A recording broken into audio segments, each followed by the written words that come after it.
Jagannath guys, good morning आप सभी को। मंदिर एग्जैक्ट सामने की तरफ है, मैं अभी आपको दिखाता हूँ।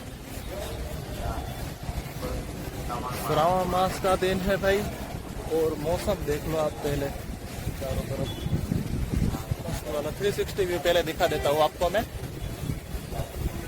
ये वाला रुको 2 मिनट, मंदिर नहीं दिखा होगा, दिखा रुको पेड़, ये रहा मंदिर। अभी मंदिर ही जा रहे हैं, पहले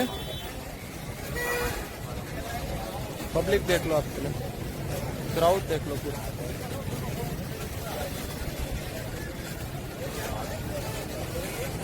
तो भाई रात को पूरे थक गए थे और लेट भी हो गया था, 3:30-4 बज गए थे, इसलिए मैंने सोचा भाई चलो अब सो जाते, बाकी सब कुछ देख लेंगे बाद में। अब पहले रेस्ट कर लेते, क्योंकि दूसरा जो दिन है ना, वो तो भाई अभी पूरा दिन अभी मुझे घूमना फिरना है, सब कुछ देखना है।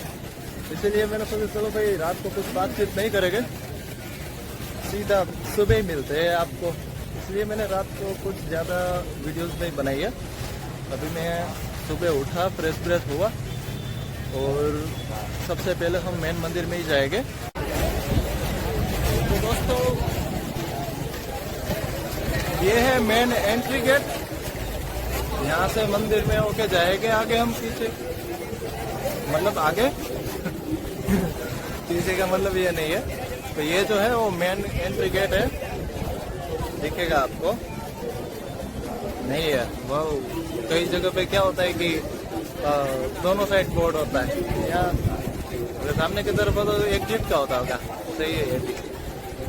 तो दोस्तों मंदिर हमारे बिल्कुल सामने है, अभी दिखाता हूँ आपको।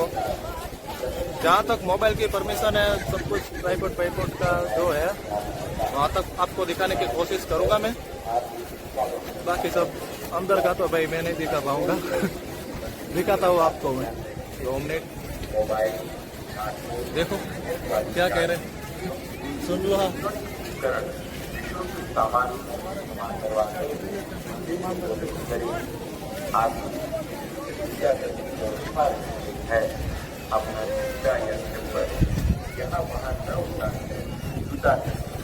तो दोस्तों जो है वो एंट्री गेट है, यहाँ से सीधा एंट्री होता है, और यहाँ से पूरा सामान अपना तो आपको जमा करवाना होगा, ताकि जो जूते हैं, चप्पल है, इलेक्ट्रिकल कोई सामान है आपके पास, या फिर कुछ स्टील का वगैरह वगैरह कुछ लोहे का कुछ है, वो सब कुछ आपको यहाँ जमा कराना पड़ेगा, तभी आपको अंदर जाने की अनुमति मिलेगी, वरना आप ऐसे चीजें चले जाओ। तो दोस्तों आपको दर्शन कर लेते हैं, आपको मिलते हैं दर्शन करने के बाद। दोस्तों ये कहानी सतयुग तक पीछे जाने वाली है। काफी टाइम पहले की बात है, भगवान चंद्रदेव को एक श्राप लगा था कि उसकी जो कांति है वो धीरे धीरे कम होती जाएगी। तब भगवान ब्रह्मा जी ने उसको उसका उपाय बताया कि आप प्रभास तीर्थ जाओ और वहाँ शिव की आराधना करो। प्रभास तीर्थ मतलब आज का जो हमारा सोमनाथ है ना, उसको प्राचीन समय में प्रभास तीर्थ के नाम से जाना जाता था। तब भगवान चंद्रदेव ने वहां जाके कठोर तपस्या की, महामृत्युंजय जप का तप किया। तब भगवान शिव प्रसन्न हुए और उसको वरदान दिया कि आपकी जो कांति है वो 15 दिन कम होगी, 15 दिन ज्यादा होगी। अभी से भगवान चंद्रदेव ने वहाँ प्रभास तीर्थ में भगवान शिव की शिवलिंग बनाई, जिसे आज हम सोमनाथ नाम से जानते हैं। भगवान शिव के 12 ज्योतिर्लिंग में से सबसे प्राचीन, जो हमारा सबसे पुराना मंदिर है, जो पुराना ज्योतिर्लिंग है, वो सोमनाथ महादेव मंदिर है। और इस मंदिर को 17 बार तोड़ा जा चुका है। सबसे पहले 1024 में महमूद गजनी ने उसके ऊपर चढ़ाई की थी और पूरा मंदिर तहस नहस कर दिया था। पूरा खजाना, पूरा जो होता है पैसा सब लूट लिया गया था। पर और इंटरेस्टिंग बात यही है गाइस कि आज तक इस शिवलिंग को कोई नहीं तोड़ पाया। चंद्रदेव द्वारा निर्मित यह ज्योतिर्लिंग 17 बार तोड़ा जा चुका है और हर बार उसका पुनर्निर्माण हुआ है। तो गाइस भोले बाबा के दर्शन हो चुके हैं, मजा आया। और आज थोड़ा लेट भी हुआ और दर्शन हो गए, ये बड़ी बात है। तो ठीक है, चलो। भीड़ भी बहुत है। श्रावण बहुत ज्यादा है।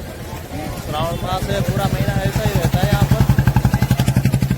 और शंकर भगवान के दर्शन हो चुके हैं और बाहर निकल चुके हैं। अब लगी है जोरों से भूख, पेट में डायनासोर कूद रहे हैं भाई। नाश्ते का कुछ जुगाड़ करना है, अब भूख लगी है बढ़िया वाली। गाइस नाश्ता वाला मिल गया है मुझे, बढ़िया जो मुझे खाना था, जो मेरा फेवरेट है वो मुझे मिल चुका है। तो हम पहले नाश्ता वास्ता कर लेते हैं। तो गाइस नाश्ता वास्ता करके हो गए फ्री। अभी हम जा रहे हैं समुद्र दर्शन की तरफ। यहाँ से 300 मीटर के डिस्टेंस पे है। जाने के लिए आपको टिकट लेना पड़ता है, जो पड़ता है 5 रुपये की। उसमें लाइन में लगे हुए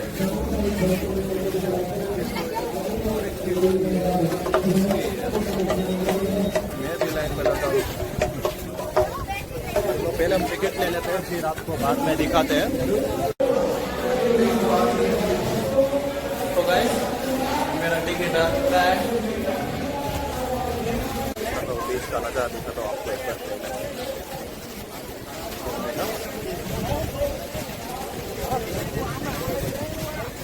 की मूर्ति भी है। पहले 360 व्यू दिखाऊंगा आपको। देखो हनुमान जी की मूर्ति है, बजरंगी मैन। और अब आपको मैं दिखाऊंगा बैक कैमरा से।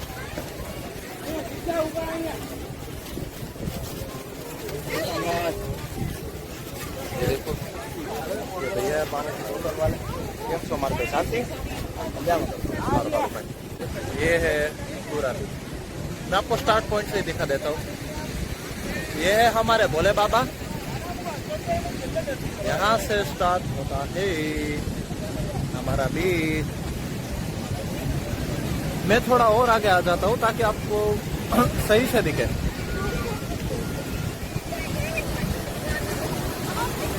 देखो भाई पूरा समुद्र मस्त वाला। देखो यहाँ पे 3-4 नन्हे मुन्ने बच्चे खेल रहे हैं। क्या खेल रहे हो आप? जाएंगे। अच्छा ज्यादा आगे पानी में मत जाना, ध्यान रखना अपना। आज तो भाई पता नहीं, मुझे नहीं पता। मैंने आपसे पहले भी कहा, मेरे पहले ब्लॉग में भी मैंने कहा कि भाई मैं तो भाई महीने महीने घूमना चाहता हूँ। मेरे लिए ये कोई नई बात नहीं है, पर मैं आपको सच बता रहा हूँ। आज का जो समंदर का व्यू है ना, वो मैंने पिछले 5 साल में कभी नहीं देखा। मैं सच बता रहा हूँ। मैं 5-6 साल से आ रहा हूँ दर्शन करने के लिए, बाबा से मिलने के लिए। पर जो समंदर का अभी जो व्यू है ना,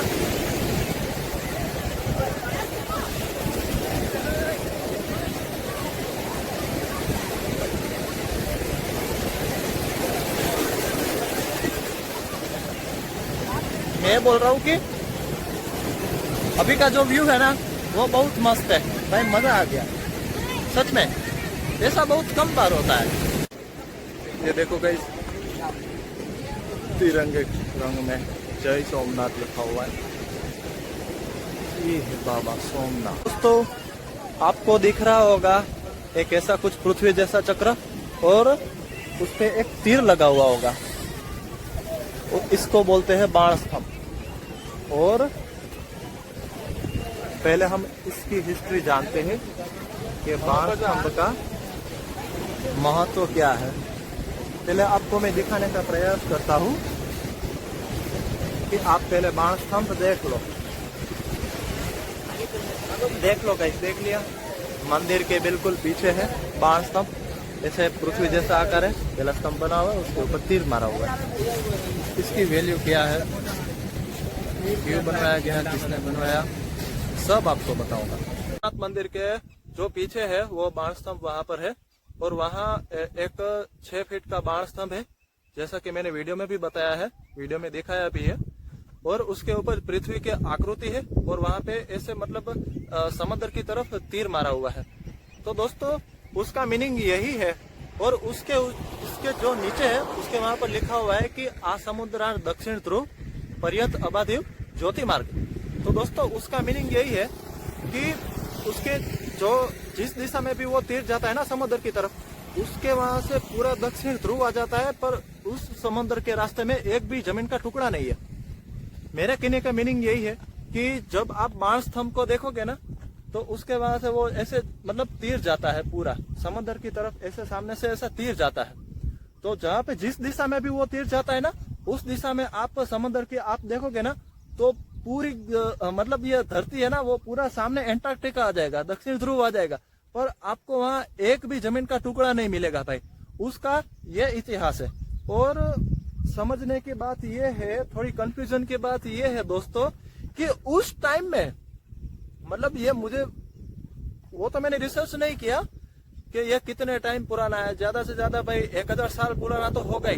तो उस टाइम में उन लोगों को ये इंफॉर्मेशन कैसे मिली कि भाई सोमनाथ के आगे मतलब समंदर के रास्ते में इस दिशा में भाई एक भी जमीन का टुकड़ा नहीं है। उस टाइम में उन लोगों को कैसे पता चला भाई, ये थोड़ा कंफ्यूजन है भाई मुझे भी। भाई आप एक बार दिमाग में सोच के देखो कि भाई आप समंदर में जा रहे हो, आपको एक भी जमीन का टुकड़ा नहीं मिलेगा, एक भी जमीन का टुकड़ा आपको नहीं मिलेगा। सीधा आप जाओगे सीधा दक्षिण ध्रुव। और डिस्टेंस भी मैंने रिसर्च किया है भाई, डिस्टेंस शायद पड़ता है 11,000 किलोमीटर। भाई 11,000 किलोमीटर तक आपको एक भी जमीन का टुकड़ा ना मिले, चारों तरफ सिर्फ और सिर्फ पानी ही पानी है भाई। सोच के देखो आप एक बार। दोस्तों ये है नया सोमनाथ मंदिर, ये है पुराना सोमनाथ मंदिर। और जैसा कि मैंने कहा कि भाई मेरा तो यही मानना है कि भाई जब तक आपने पुराना सोमनाथ के मंदिर के दर्शन नहीं किए तब तक आपकी जो पूजा अर्चना जो कुछ भी वो सब कुछ अधूरी है, मेरा ऐसा मानना है भाई। 2 शिवलिंग है यहाँ पर, 2 फ्लोर में। एक नीचे 2nd फ्लोर में यहाँ पर भी एक शिवलिंग है, एक यहाँ पर भी एक शिवलिंग है। यहाँ एक और मंदिर है, मैं आपको दिखाने की कोशिश करता हूँ। कौन सा मंदिर है? अन्नपूर्णा माता जी का मंदिर है गाइस, मस्त देखो।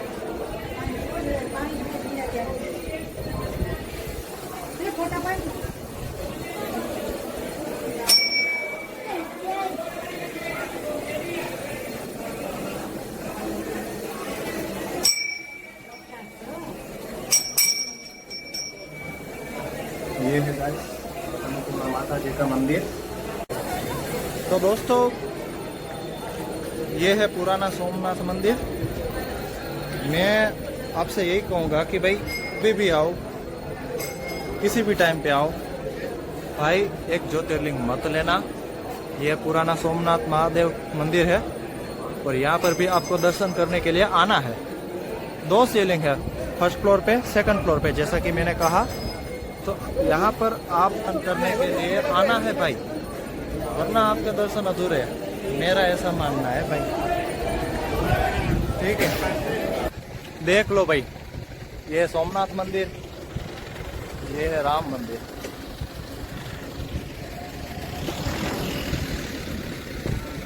ज्यादा से ज्यादा 800 मीटर से 1 किलोमीटर का डिस्टेंस है। अगर आप सोमनाथ घूमने के लिए आ रहे हो तो आप यहाँ भी भगवान श्री राम के दर्शन करके जाना। तो फाइनली गाइस हम पहुंच चुके हैं। तो दोस्तों हम पहुंच चुके हैं त्रिवेणी संगम घाट पे, और यहाँ 3 नदियों का संगम मिलता है, हिरण, सरस्वती और कपिला। इन तीनों नदी का संगम है यहाँ पर। देखो घाट दिखाता हूँ आपको पहले, और इस घाट से जुड़ी एक और चीज आपको दिखाने की कोशिश करूंगा मैं। पहले आपको पूरा व्यू दिखाऊंगा।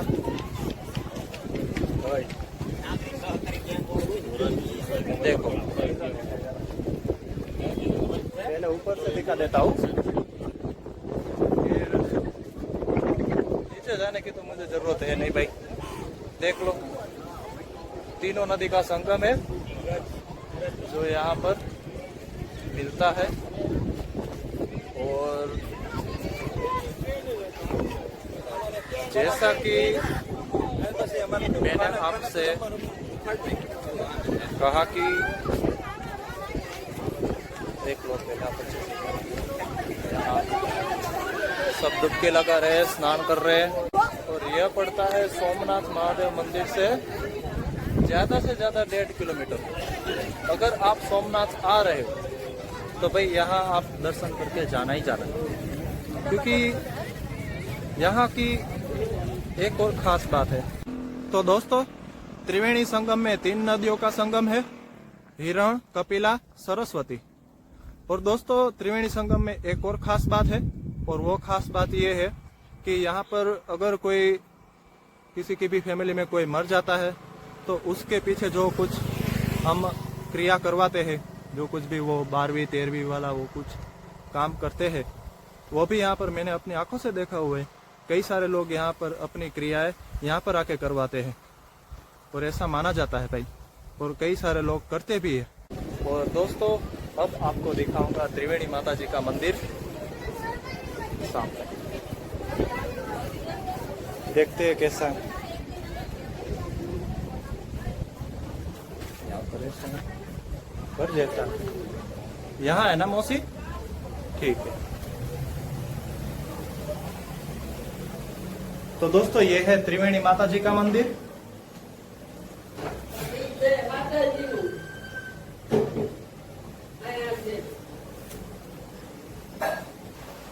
गाइस, मैंने दर्शन कर लिया। मैं चाहता हूँ कि आप भी यहाँ पर दर्शन करें। और सोमनाथ आ रहे हो तो भाई यहाँ पर मैं बोल रहा हूँ फोर्सफुली आप यहाँ पर आइए, सिर्फ सोमनाथ ज्योतिर्लिंग घूम के मत चले जाइए, ठीक है। त्रिवेणी माता जी का मंदिर है, यहाँ त्रिवेणी संगम है। यहाँ पर भी दोस्तों आपको आना है, आपको अच्छा लगेगा, जैसे और कुछ नहीं। तो गाइस, फाइनली हम बाणेश्वर महादेव की शिवलिंग के पास पहुंच चुके हैं।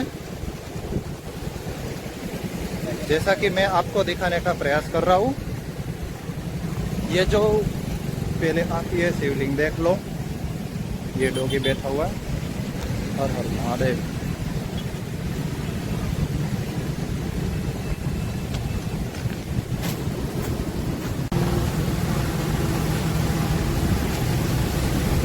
तो गाइस,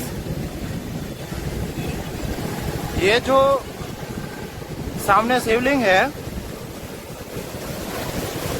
पता नहीं आवाज आ रहा है नहीं आ रहा है, पर आप देख लो, ऐसा करो पहले, फिर इसके बारे में डिटेल से मैं आपको बताऊंगा।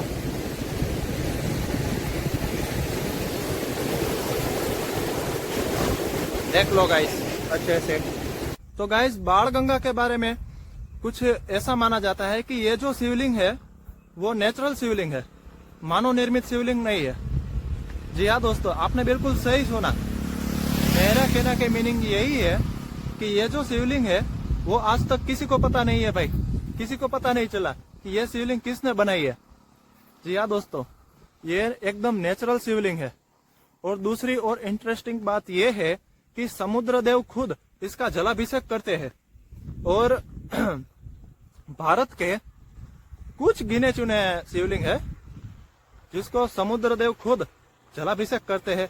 उस गिने चुने शिवलिंग में से ये बाणगंगा भी माना जाता है। और दूसरी एक इंटरेस्टिंग बात यह भी है कि महाभारत के अनुसार ऐसा माना जाता है कि जरा नामक शिकारी ने यही बाणगंगा में खड़े होकर भगवान श्री कृष्ण को बाएं पैर में तीर मारा था। तो दोस्तों, हम पहुंच चुके हैं भालका तीर्थ। ये देखिए मेन एंट्री गेट है, ये है शिवलिंग और ये है भालका तीर्थ।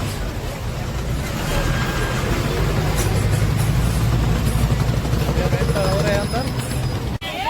तो दोस्तों पहले हम मंदिर में दर्शन कर लेते हैं, फिर आपसे बात करते हैं भाई कि भाई ये भालका तीर्थ है क्या, उसके बारे में क्या है क्या नहीं है, थोड़ा डिटेल में समझाइए भाई, हमें नहीं पता कुछ भी। उसके बारे में हम थोड़ी डिटेल में बात करेंगे आपसे, पर पहले दर्शन चप्पल को विराजमान किया। और ये वहाँ सामने प्रकटेश्वर महादेव, ये है मेन मंदिर भालका तीर्थ, कृष्ण भगवान का मंदिर है। पहले कृष्ण भगवान जी के दर्शन कर लीजिए, फिर आपको सारी चीज़ें में समझा देख लिया।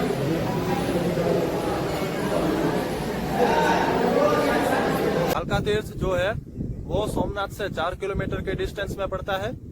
और इस जगह का इतिहास ये है कि यहाँ जरा नामक शिकारी ने भगवान श्री कृष्ण को, जब वो 117 साल के हो चुके थे, तब बाएं पैर में उसको तीर मारा था। फिर भगवान श्री कृष्ण ने भालका तीर्थ से 1.5 किलोमीटर के डिस्टेंस में हिरन नदी के किनारे उसने अपना पंचतत्व में लीन होकर उसने उसका देह त्याग किया था। विष्णु जी जब त्रेता युग में थे तब वो श्री राम के अवतार में थे, तब उसने बाली को तीर मारा था। तो फिर बाली ने भगवान श्री विष्णु ने पूछा, मतलब कि जो श्री राम के अवतार में थे, उसने पूछा कि मेरी आपसे कोई दुश्मनी नहीं थी, तो फिर आपने मुझे तीर क्यों मारा, मेरे प्राण जाने लगे हैं। तब आश्वासन देते हुए भगवान श्री राम ने बताया कि द्वापर युग में मैं संसार में आऊंगा और मेरे इस संसार में जाने की वजह आप ही होगे। जरा नाम का जो शिकारी था वो कोई और नहीं, वो बाली था। और भगवान श्री कृष्ण ने बताया कि मेरे जाने का समय भी हो गया है। भगवान श्री कृष्ण वही पंचतत्व में लीन हो गए। तो गाइस, इसीलिए भालका तीर्थ इसी इतिहास के कारण जाना जाता है। तो ये है प्रकटेश्वर महादेव मंदिर। तो गाइस पहले दर्शन कर लेते हैं। यहाँ पर भी लिखा था आपको, यहाँ तो है फोन अलाउ। छोटा सा मंदिर है ना, इसलिए सीधा शॉर्टकट मारे। हर हर महादेव। ओम नमः पार्वती हर महादेव। तो गाइस भालका तीर्थ और प्रकटेश्वर महादेव के दर्शन कर लिए हमने। और पता नहीं, आज का दिन वाकई बहुत मस्त गया, अच्छा गया, मज़ा आ गया। इतने सारे मंदिर हमने एक्सप्लोर किए, हमने देखे, हमने दर्शन किए। जो इसमें जो पॉजिटिविटी मिलती है ना भाई, किसी जगह पे नहीं है। चाहे आप कितने लाखों करोड़ों, चाहे कितना भी पैसा लगा लो, ये जो आपको स्पिरिचुअलिटी मिलती है ना, कहीं भी नहीं मिलेगी। तो गाइस, हम घर पहुंच चुके हैं और इस जर्नी को यहीं पे एंड करते हैं। तो अगर आपको ये मेरी वीडियो अच्छी लगती है तो इस वीडियो को लाइक करना, अपने दोस्तों के साथ शेयर करना और हमारे चैनल को सब्सक्राइब करना। तो मिलते हैं दोस्तों किसी और जर्नी में, तब तक के लिए जय हिंद, नमस्कार।